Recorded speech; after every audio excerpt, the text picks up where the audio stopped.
بسم الله الرحمن الرحيم. أعزائنا الطلبة، نلتقي مجددا في هذا الفيديو الخاص. لماذا خاص؟ سوف نتطرق في هذا العرض إلى حل تمرين ورد في امتحان السنة الحالية 2022-2023. التمرين الأول كان حول les circuits et puissance. إذا نص السؤال أو نص التمرين جاء على النحو التالي. Alors l'énoncé de l'exercice. Donc je rappelle toujours, هو جزء من l'examen de l'année 2022-2023. Alors soit l'installation triphasique 230-400 volts avec une fréquence 50 Hz. Alors l'installation est constituée par un réseau triphasé. Il alimente une charge résistive montée en étoile, une charge capacitive montée en étoile aussi, et une charge de nature inductive. Le système il est symétrique. L'impédance Z est représentée dans le schéma ici. Z est une charge inductive, une résistance montée en parallèle avec une bobine et une autre résistance. نص التمرين جاء كالآتي، جاء على شكل 3 أجزاء. هنا أشير إلى شيء مهم جدا، وأنه الهدف من هذا التمرين هو حساب le bilan énergétique de cette installation et l'amélioration du facteur de puissance. c'est-à-dire حساب توصل الطاقوية لهذا التركيبة مع تحسين الكوسينوس في بإضافة لي كوندنساتور. كان يمكن أن يحتوي هذا التمرين على سؤالين أو 3 أسئلة فقط، وهو حساب لو bilan énergétique de cette installation. حاولنا أن نوجه الطالب إلى la solution عن طريق اقتراح 3 أجزاء وتبسيط le circuit électrique. Alors la première partie ça concerne cette branche, donc une bobine avec une résistance. أخذنا بعين الاعتبار cette branche. On va analyser le circuit par 3 parties. Alors on a considéré cette branche, une bobine en série avec une résistance. Bien sûr cette branche est alimentée avec une tension 230. Donc voilà, c'est la tension. Elle est alimentée avec cette tension. Remarquez cette branche. Donc c'est la différence de potentiel entre le neutre et la phase. Alors c'est 230 volts, elle est donnée ici et donnée ici. Alors on prend comme référence de phase la tension, la phase de la tension est nulle. Et la première question explique l'origine du déphasage qui existe souvent entre la tension d'alimentation et le courant. Calculer l'impédance équivalente. Après, calculer le courant qui traverse cette impédance. La deuxième partie, ça concerne l'impédance Z. La totalité de l'impédance Z, c'est-à-dire cette branche en parallèle avec cette branche. Alors c'est un moyen pour faciliter le calcul à l'étudiant. Considérons maintenant le circuit de l'alimentation de l'impédance totale Z. Alors calculer les courants dans les résistances R1 et R2. Alors le courant qui traverse cette branche et cette branche. Donc nous avons ici le courant total et se divise en 2 courants. Le courant total absorbé par l'ensemble de ce circuit.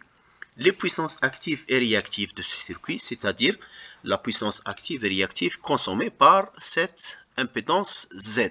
Elle est traversée par ce courant. Tracez le diagramme de Fresnel de la tension et le courant total. La troisième partie, ça concerne le bilan énergétique. Considérons maintenant la totalité de l'installation. Montrer que la tension composée égale à racine de 3 fois la tension simple. Donc c'est une question de cours. Remplir le tableau suivant, c'est-à-dire le bilan énergétique de l'installation, sans tenir compte des condensateurs. On va remplir le tableau avec les différents types de puissance, sans tenir compte le condensateur. Là, pourquoi? Parce qu'on n'a aucune information sur l'énergie consommée par cette branche. Donc c'est ça la question. C'est facile pour remplir le tableau. On va profiter des calculs de la partie 1 et partie 2 pour remplir ce tableau. La puissance de la charge résistive, elle est déjà donnée. Donc P1 égale à 8 kW. Après la dernière question, calculer la valeur de la capacité C pour que l'installation ait un facteur de puissance globale égal à 0,99. Alors là, il s'agit de améliorer le cosinus phi ou le facteur de puissance en ajoutant une charge triphasique capacitive. Alors la solution de première partie, tout simplement, on considère le circuit simple monophasé, une impédance constituée par une bobine et une résistance attaquée par une tension simple 230. Alors il s'agit d'un circuit monophasé. La première question, une question de cours, l'origine de déphasage qui existe dans les circuits électriques. Dans un circuit électrique, l'origine du déphasage qui existe souvent entre la tension d'alimentation et le courant et la différence qui existe dans la nature des charges électriques, résistance, bobine ou condensateur. C'est-à-dire, le courant électrique, lorsqu'il traverse une bobine et une résistance ou un condensateur, il ne va pas se comporter de la même façon. Je vous conseille de revoir le premier chapitre sur l'application des nombres complexes en électricité. Le courant électrique, il se retrouve dérivé de la bobine, donc il sera le ishtiqaq, le condensateur, il sera le takamul, il se retrouve intégré si vous voulez. هذا الشيء شفناه في premier chapitre, l'opérateur dérivateur et l'opérateur intégrateur, c'est-à-dire le déphasage ما بين التيار الكهربائي ولا tension électrique. C'est à cause de طبيعة la charge, لأنه طبيعة la charge مختلفة ما بين البوبين والرésistance et le condensateur. La deuxième question, c'était sur l'impédance sous forme exponentielle. Donc, أنا في نص السؤال يعني كان في هناك نوع من التوجيه sous forme exponentielle. علاش نحتاجوا أنه نكتبوا l'impédance sous forme exponentielle parce que راح تساعدني في le calcul. Alors, عندنا deux dipôles en série, montés en série, une bobine et une résistance. Alors, Z égale à R plus JL oméga, avec oméga égale à 2πf. Donc, on remplace directement par les valeurs données dans l'exercice. Donc, oméga égale à 2πf égale à 314. Alors, Z' égale à 10 plus J fois cette valeur. Donc, cette valeur donnée dans l'exercice. Alors, Z égale à 10 plus J 6,28. Donc, نكتب l'impédance sous forme d'un nombre complexe. Donc, نلاحظوا أن التمارين هذا الذي ورد في الامتحان يشمل 3 chapitres تاع les nombres complexes dans l'électricité, circuit monophasé et le circuit triphasé. Donc هنا يتعلق الأمر بكتابة الامبيدانس على شكل الصيغة الجبرية للعدد المركب. السؤال كان كتابة l'impédance sous forme exponentielle. Donc on va chercher الطويلة، طويلة العدد المركب هي 11.81 وعمدة العدد المركب تساوي 32.13. هذه الزاوية 32.13 هي زاوية لو ديفازاج entre le courant et la tension. ملاحظة وردت في نص السؤال أنه la phase de la tension est nulle alors que la phase du courant électrique égale à 32,13. يعني هناك un déphasage ما بين التيار الكهربائي ولا tension يساوي 32.13. السؤال sous forme exponentielle. في الأخير نقدروا نكتبوها sous forme exponentielle. Z égale Z' هنا égale à 11,81 exponentielle J 32,13. La troisième question, c'était sur le courant traversé. Tout simplement, بتطبيق قانون Ohm généralisé, U égale à Z' fois I. Alors le courant électrique égale à la tension sur l'impédance. هنا من السهل أنه نستعمل la forme polaire. Donc la forme polaire. Alors le courant électrique égale à 230, la tension sur la forme polaire de l'impédance. Alors le courant électrique forme polaire égale à 19,48 exponentielle moins J 32,13. Alors le تيار الكهربائي يملك طويلة تساوي 19.48 وزاوية تساوي 32.13. هذه الزاوية التي تعبر على le déphasage du courant par rapport à la tension. La deuxième partie, on va considérer le circuit suivant, c'est-à-dire Z, si vous vous rappelez. C'est Z, l'installation triphasée. Donc, cette branche avec cette branche en parallèle. La première question sur les courants dans les résistances R1 et R2. Le courant électrique dans R2, on a déjà calculé ce courant. La partie A. Donc, voilà, ça, c'est le courant qui traverse la branche, cette branche, donc qui traverse la résistance R2. Donc on ne va pas refaire les calculs. Donc le courant I1 qui traverse cette branche égale à cette tension, donc ils sont en parallèle, donc R1 en parallèle avec la tension. Donc مباشرة بتطبيق قانون Ohm, I1 égale à U sur R1 égale à 230 divisé par la résistance égale à 11,5 ampères. Vous remarquez ici l'absence du déphasage entre la tension et le courant. Pourquoi? Parce que التيار الكهربائي لما يمر في la résistance يعني ما عندناش إشكال، ما عندناش un déphasage entre la tension et le courant. I2 on a déjà calculé, donc là c'est exponentielle moins J32,13, c'est pas J32, donc c'est moins.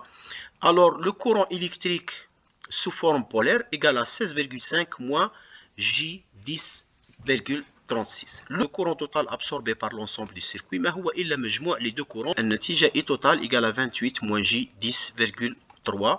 sous forme polaire, I total égale à 29,85 exponentielle moins 20,30. Le courant total sous forme algébrique, et voilà le courant total sous forme exponentielle, c'est-à-dire on a calculé ici c'est 29,85 c'est طويلة هذا العدد et moins 20,30 هي عمدة العدد المركب. Les puissances actives et réactives de ce circuit. Donc le circuit هذا il va consommer, c'est-à-dire l'impédance Z dans le circuit triphasé, et elle va consommer une puissance active et une puissance réactive. Donc la puissance active égale à la tension fois le courant cosinus phi, et la puissance réactive elle est donnée par sinus phi.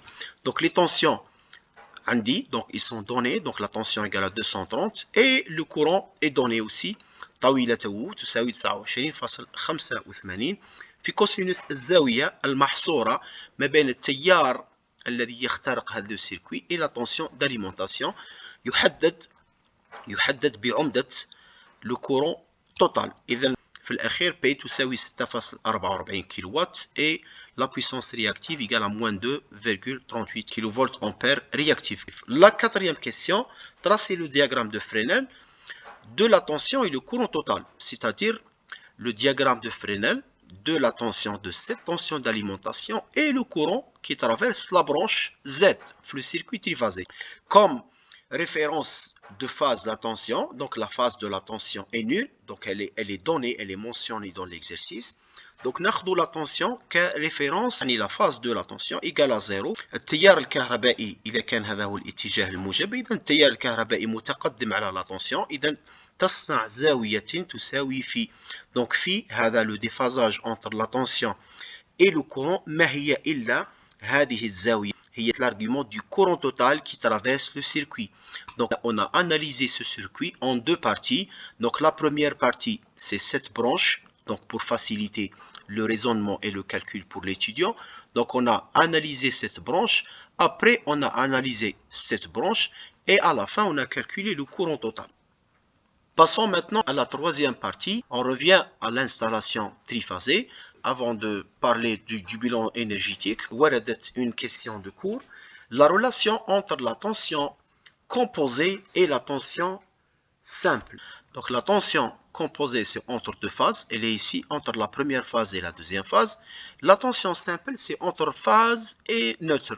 Donc la relation tension phase-phase et la tension phase neutre. Donc on va tracer ici la première tension, deuxième tension et la troisième tension. Donc les trois tensions ils forment un système triphasé équilibré déphasé de 120 degrés. Donc هنا لاحظوا معايا مليح الزاوية هذه تساوي 120 درجة. Alors la tension composée elle est où?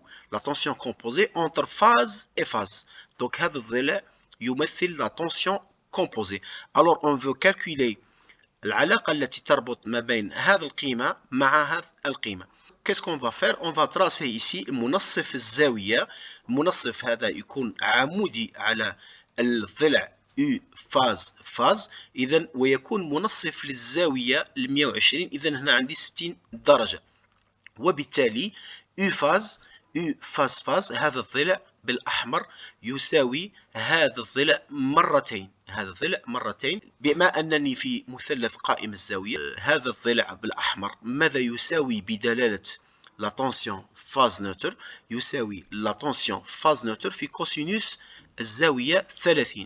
إذا راح نسقط هذا الضلع الأزرق أسقطه على الضلع الأحمر. إذا la tension phase égale à 2 fois U phase neutre ضعف هذا الضلع مرتين، يعني في كوسينوس الزاوية 30. كوسينوس الزاوية 30 كم تساوي؟ تساوي جذر 3 على 2. 2 تختصر مع الاثنين، وبالتالي la tension entre phase et phase égale à racine de 3 fois la tension phase neutre. On peut facilement vérifier cette relation. 400 volts d'après l'installation. 400 volts égale à racine de 3 fois 230. إذا هذه c'est la tension composée. هذه c'est la tension simple. الدرس الخاص بالسيركوي تريفازي موجود في الفصل الثالث. إذا أنصح الطلبة بمراجعة الفيديو الخاص بهذا. تجدون الرابط في نهاية هذا العرض. نواصل مع لو بيلون انرجيتيك دو لانستالاسيون. هذا هو السؤال الرئيسي دو لانستالاسيون، يعني التمرين في الامتحان كان ممكن أنه يكون calculer le bilan énergétique de l'installation directement. ولكن لمساعدة الطالب ارتأينا أن يكون التمرين على شكل 3 parties. Alors le tableau suivant, on va remplir le tableau suivant avec toute simplicité. Donc la puissance active, la puissance réactive apparente, le cosinus phi et le sinus phi. Alors la puissance active de la charge résistive elle est donnée في التمرين في نص التمرين تساوي 8 كيلووات. إذا مباشرة راح نكتب هنا 8. La puissance réactive égale à 0. Pourquoi? Parce que la charge résistive là تستهلك la puissance réactive. Donc Q1 égale à 0. Alors la puissance apparente est calculée par cette formule. S égale à racine de P au carré plus Q au carré. Donc تساوي 8 مباشرة. Le cosinus phi égale à 1. Le sinus phi égale à 0. Le déphasage égale à 0. إذا cosinus 0 هو الواحد وsinus 0 هي 0. Donc la charge inductive. La puissance active on a déjà calculé la puissance active في الجزء الثاني يعني la puissance active égale à 6,44. Donc ce circuit il va consommer 6,44 kW. Donc cette branche Z elle va consommer 6,44 kW. Alors la charge inductive elle va consommer 3 fois cette puissance, c'est-à-dire 3 fois P, 19,32 kW. De même pour la puissance réactive, donc pour la puissance réactive Q égale à 2,38 pour une seule branche, donc pour 3 branches, parce que on est dans le système triphasé, égale à 3 fois, donc 3 fois Q égale à moins 7,4 kV ampère réactive. La puissance apparente elle est calculée par cette formule. Le cosinus phi, donc on peut facilement calculer le cosinus phi et le sinus phi. La puissance totale de l'installation هي إلا مجموع les puissances. La puissance réactive de l'installation هي المجموع كذلك. La puissance apparente هنا il faut faire attention. La puissance apparente لا تساوي المجموع. Donc selon la formule de Boucheron, la puissance apparente totale égale la puissance active totale au carré plus la puissance réactive totale au carré تحت الجذر بالتالي égale à 28,24. cosinus phi et sinus phi يحسب بطريقة مباشرة. مثلث الطاقات dans le triangle de puissance on peut facilement calculer la phase phi de l'installation اللي هي 0,97 تساوي l'arc tangente de cette puissance sur l'arc tangente de cette puissance sur cette puissance. Donc ainsi on a terminé le bilan énergique de l'installation, bien sûr sans tenir compte du condensateur. On a insérer des condensateurs ici, c'est pour améliorer le facteur de puissance. Justement, la question c'était calculer la valeur de C du condensateur pour avoir un facteur de puissance cosinus phi égal à 0,99. Alors, cosinus phi égale à 0,99, on peut facilement calculer tangente phi. Pourquoi on cherche tangente phi? Pour utiliser le triangle des puissances. Alors ici, on représente la puissance totale, donc c'est cette puissance. Ici, c'est la puissance réactive. La puissance réactive totale égale à Q2. Avec l'amélioration du facteur de puissance, on a ajouté, avec l'insertion du condensateur, on a ajouté une puissance réactive, QC. Donc Q2 plus QC. Donc au début, l'installation, P total avec Q2 فقط, avec un facteur de puissance 0,97. Avec cette insertion des condensateurs, donc on a P total et Q2 plus QC avec un facteur de puissance جديد الذي يساوي 0,99. إذا tangente phi, tangente الزاوية هذه تساوي الضلع هذا على الضلع هذا, donc تساوي Q2 plus QC sur P total. Alors Q2 plus QC égale à P total fois tangente phi. Alors nous avons QC égale à P total tangente phi moins Q2. Donc on remplace avec les valeurs. On va trouver QC, l'énergie réactive, la nouvelle énergie réactive égale à 11 kV ampère. Or nous avons QC, la puissance réactive en fonction de la capacité C, égale à C oméga fois U au carré. Alors C égale à QC divisé par oméga U au carré. À la fin, on va trouver C, le condensateur, égal à 219 microfarads. Alors, la valeur du condensateur nécessaire pour améliorer le facteur de puissance دونك من 0.97 إلى 0.99 تساوي 219 microfarad. Voilà, donc ainsi on a répondu aux différentes questions de l'exercice 1. Donc كما ذكرت سابقا l'exercice جاء على شكل 3 parties pour faciliter le calcul لتوجيه الطالب من أجل حل التمرين، وكذلك طرح بعض الأسئلة التي تتعلق بالدرس. في الأخير أنصح الطلبة كما ذكرت سابقا بمشاهدة الفيديوهات الخاصة بالفصل الأول والثاني والثالث. روابط هذه الفصول تجدونها في آخر هذا الفيديو. Je vous remercie.